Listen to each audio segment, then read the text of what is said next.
देशातील शिक्षण व्यवस्थेतील भ्रष्टाचार, गैरव्यवस्था आणि वारंवार समोर येणाऱ्या पेपरफुटीच्या घटनांविरोधात काँग्रेस खासदारांनी शुक्रवारी संसद भवनाच्या मकरद्वारावर जोरदार आंदोलन केले। या आंदोलनात सोलापूरच्या खासदार प्रणिती शिंदे यांच्यासह महाराष्ट्रातील काँग्रेस खासदारांनी सहभाग घेत विद्यार्थ्यांच्या भविष्याशी संबंधित गंभीर प्रश्नांवर केंद्र सरकारने स्पष्ट भूमिका घ्यावी अशी मागणी केली। आंदोलनादरम्यान खासदारांनी शिक्षण व्यवस्थेतील कथित अनियमितता, परीक्षांमधील पारदर्शकतेचा अभाव आणि विद्यार्थ्यांच्या भवितव्याशी होणारी तडजोड या विरोधात आवाज उठवला।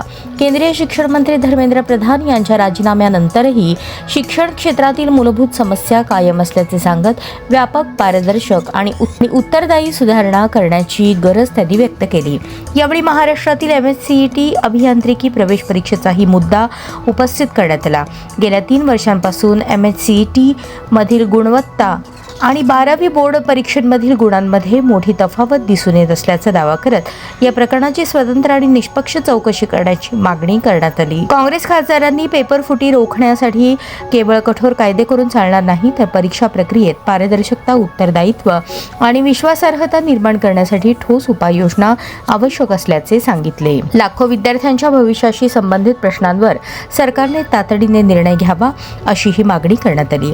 आंदोलनादरम्यान विद्यार्थ्यांच्या भविष्याशी तडजोड नाही, शिक्षणात पारदर्शकता, न्याय आणि उत्तरदायित्व हवे अशा घोषणांनी परिसर दणाणून गेला।